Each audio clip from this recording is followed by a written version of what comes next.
Subscribe to our YouTube channel and don't forget to press the bell icon to get all the latest updates. This is a story of survival. This is a story of hope and faith.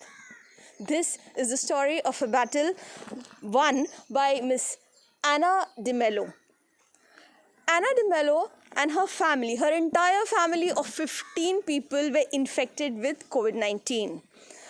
Everyone in her family recovered staying at home, but two brothers of her were in a critical condition.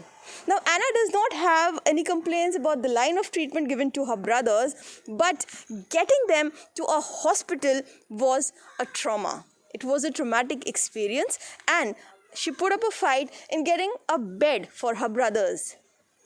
Anna ji, आप बताइए your entire struggle for getting your brothers admitted to a hospital. What I had to do is it happened in the night. It happened in the night. My younger brother, the thing when I came to know the news that he is really battling for oxygen, that was at 8 o'clock. From 7 o'clock, from 7 to 8, it was that 1 hour was like, whole of my life. It seemed to me at the time just to arrange an ambulance for him. But I really thank the COVID warriors, the boys, Goa Youth Congress boys. They were really helpful and they managed to send me the ambulance. The ambulance took my brother to the district hospital where there was no bed, no oxygen, nothing was there. So they referred him to Goa Medical College, Panjim. There they took him to the casualty. They reached there at 9 o'clock. They did the scan of his chest, lungs. The report came that they showed that the lungs were infected, and they promised them to give a bed and oxygen, but they couldn't arrange it till 12 o'clock. Till 12 o'clock, yet these boys were, from outside, they were struggling to give a bed or talking to this doctor, putting their efforts, but it was not possible. At 12:30, the doctor said to my niece, who's a daughter, my brother's name is Felix Briganza, his daughter, that they are sending him to the district hospital, Margaon. So it was like a panicky situation, that hour where the girl will go, because she is just 23 years old. And then she said, doesn't matter, God is there. Let me really say, this is the time where we really have to trust in the Lord, not the medicines. Trust in the Lord. Put everything in His hand and He give you the cure. I'll ask you something. Okay. You told me first that getting an ambulance was a struggle. What problems you had in getting an ambulance? Meaning everywhere I call, all the ambulance were busy because either they have taken one patient or somebody is gone to pick up, somebody is gone to drop, all that kind of situation. How many ambulances you tried? I called 108. There was no response. They said, we are coming, but we are busy. Okay. Then I called a village panchayat ambulance, that is Kalangut Panchayat. They said even that ambulance has gone with the patient.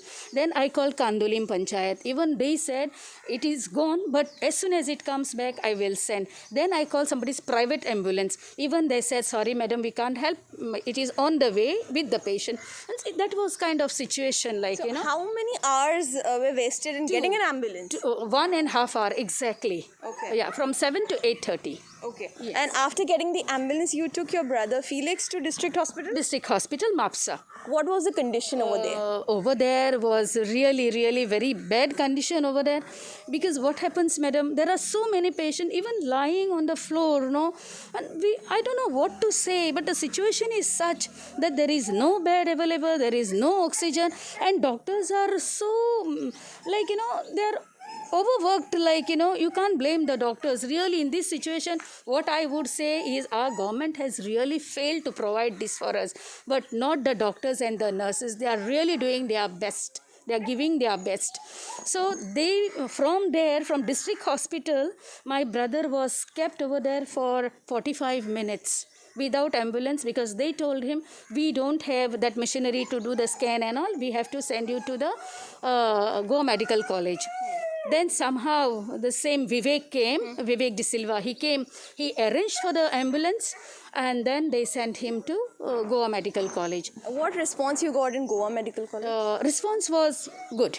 The moment he was taken to casualty. Of course, he had to wait there for another 45 minutes till his turn comes for the scan, because they have to take the numbers and wait in a queue. And then his scan was done. Immediately the report came after half an hour, and then they said his lungs are infected and he requires oxygen. But then they were helpless also to give him bed, also oxygen. So they said, what we have to do is we have to send you to district hospital Margaon. So now again from GMC To Margaon. to another hospital. So Another the second hospital. hospital you changed Yes. because of lack of oxygen and Oxygen space? and bed. Okay. And bed. Okay. So from there, this was What time you shifted? This news was given to my niece saying that we have to shift. That was at 11 o'clock in the night. Okay. So from 11, and he was made to sit on one stool in one corner, without oxygen, without bed, nothing. And he was shifted to district hospital in the morning at 6 o'clock. So from night 11 o'clock Till to 6 morning o'clock, 6 o'clock, he was sitting outside the hospital on a stool? On a stool, in the sitting area outside casualty. Okay. He was sitting. So from there he was sent to the district. His oxygen level was down that time? Yes, it was down that time. He was really fighting for the breath, yeah. And then he was sent over there. 6 o'clock he was sent. From 6 to 7 o'clock they reached over there, because it takes 45 to 1 hour. He was taken to the casualty again, and they gave him the saline, and then they put him on this thing, and he was on the stretcher, the trolley. And then from there, 9 o'clock, the doctors came and said, now we are putting him on the bed because he really requires the oxygen. And your niece, she was also COVID positive? She also was COVID positive, yet she had to travel with the father because there was nobody else who could accompany. Okay. There was really, because I was here in Baga at my house, although I was contacting them over the phone, but I could not, because that day was the 10th day for me, because I also was COVID positive. So there were 15 people in your family positive? Over there 12, 13, 14, 15, 3 over here. Okay. Yeah. Okay. So then what happened was the treatment was given, then they took him to the 3rd floor. From 3rd floor they took him to the 2nd floor, and there they kept him sitting down from 9 o'clock till 3 o'clock afternoon. Okay. Morning 9 o'clock till afternoon 3 o'clock he was sitting on a stool with a cylinder, oxygen put on him. Again, he was admitted on a wheelchair and he did not get a bed. No, he did not get a bed. But and that wheelchair, this trolley also was taken, and he was made to sit on a stool. That is at District Hospital, Margaon. Okay. Yeah, and then with the effort of these boys and really crying, making this, they managed to. Then the two patients got discharged at 3 o'clock, where one bed was given to my brother, and then everything was okay. Then when did your second brother, the elder brother, get infected? After that, on the third day, meaning date, madam, now I don't know, but after that, the same situation, in the night only it occurred. And then the same thing, we are calling the, I don't know how many people, even the private ambulance, nothing. Then I told his son, nothing doing. I said, put in your private car and just take him. Take him. He just put him in his car and took him to I told him, take directly to GMC. Don't waste time taking to District Hospital Mapsa, because they don't have the equipments. They took him to GMC. Same problem. They did the scan, everything they did, but no bed. Again, he was made to sit outside. Yes, Your second brother on the also, for trolley. how many time? For how much time? He was there at GMC by 9:30. Till 12:30, 1 o'clock he was made to sit, and then they brought him to 148 ward, and they put him on the trolley outside the ward, because it was full. There were nearly 25 patients outside only. Some were sleeping down on the trolley, on the bed, but no treatment was given. Nothing, no oxygen, not even one tablet, saline, nothing was given. He was just lying there for hours on that stretcher. Yes, on the stretcher. And then what happened was, it was only after the intervention of these boys, these COVID warriors, I should say them, they are real heroes, because let me say proudly today, because of these boys, the COVID warriors, the Youth Congress boys, my brothers are taking their breath today. They have survived. So then what they did was, after one of the doctors, who's a friend, he said, see, so-and-so is a thing. Then he said, I will go and see his report first. He went, collected his report, and then he came to know that it was really needed oxygen for him. He came, and then the next day, morning at 12 o'clock, they managed to put him in the ward. and then put him on the oxygen and gave him the bed and all. That was 148, bed number 3, Francis Briganza. So he got his treatment in GMC. GMC. He got his treatment in GMC. That was the next day. The next day.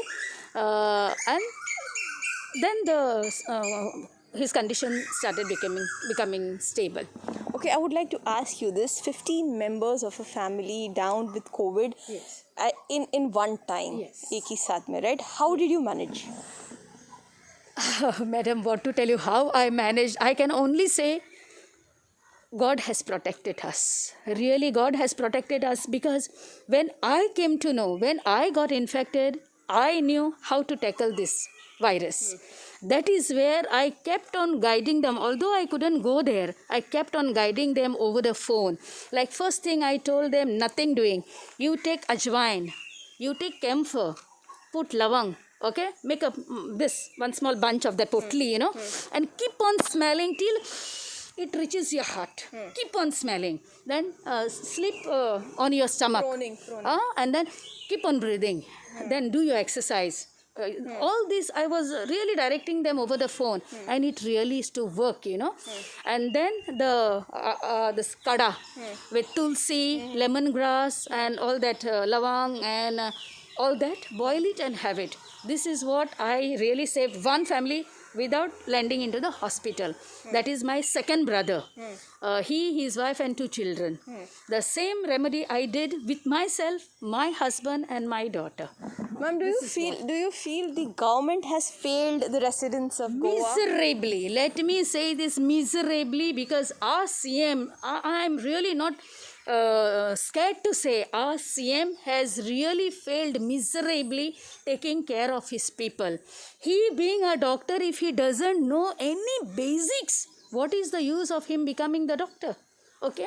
Second thing, what I am saying, we had 1 year to plan for this. It's not that it was predicted that second wave is coming. Yet they were busy in the mining, they were busy in cutting the trees, and they were busy in land filling. They were busy in building a big statue of Manohar Parrikar, you know, rather than those crores what they spent for the construction of that samadhi, whatever this thing of Parrikar.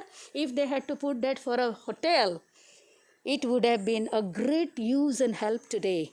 It is the waste of money what they have put over there. Even Parrikar, they should have put in memory of Parrikar, no, Manohar Parrikar. They should have put that hotel, this hospital with all this oxygen, this thing, plant and all, everything they could have done. They just neglected. They have just neglected. They have miserably failed, really. And I should say this is a murder of our people the CM has done. CM and Health Minister, Vishwajit Rane. Now they may running from pillar to post to get these things organized. It's too late, madam. It's really very late. We have lost our people. So many people. Yesterday only somebody told me 180 graves are already full in Kalangut Cemetery. Right from January till date. 180 in one this thing. Not only COVID I'm saying, but comorbid conditions and whatever it is called, like, you know. So imagine, where are we today? Where are we today? We having such a huge income coming from from everybody is helping us, but it is of no use. Where the money is going? I want to ask our CM, the Savant, where the money is going? Because we are not getting even now. Let me tell you one more thing. Government is so kangal that oximeter what they have given us, they are asking us to return it back. Return it back and say? We have to, after we complete our 10 days, they are asking us to give the oximeter back to the health center so that they can give it to other person. What is this? God forbid if the thing comes again, lapse. Okay, we need the oximeter. From where to get it? So one oximeter for one family they cannot give, means so bad situation the government is in. He cannot provide one oximeter to one family where they can keep it with them. Yeah. It's very painful. Because just yesterday I got the message to return the oximeter. And thank God I did not return. I could use it for another patient whom I am taking care of now. So return the oximeter. This message was from whom? From the government. From the government, from the health center. Okay. Yes, they're asking us to return. Personally, the doctor told me, if your 10 days have completed, please return the oximeter. Sir, I said, see, still I have not recovered. Let me keep it for at least another 4-5 days. And thank God I kept it so that I could send it to Pilan to check the oxygen. So that was Anna De Mello. And she says the government has failed miserably. And this is not the first person who is saying the government has failed. This is just one voice. There are 100 others, lakhs others from Goa who are asking where the money has gone, what the government has done, why there was no preparedness when we already know the second wave was coming. And yes, of course, as she says, it is too late now. It is too late. Hundreds have lost their lives. Hundreds are suffering. There are many more stories, and not everyone is as lucky as Anna. With Santosh Pandey, this is Nazia Sayed for Mojo Story, Goa.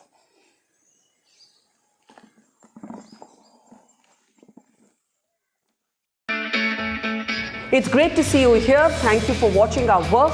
If you haven't subscribed yet, don't forget to click the bell icon and subscribe to Mojo Story and support independent, robust journalism.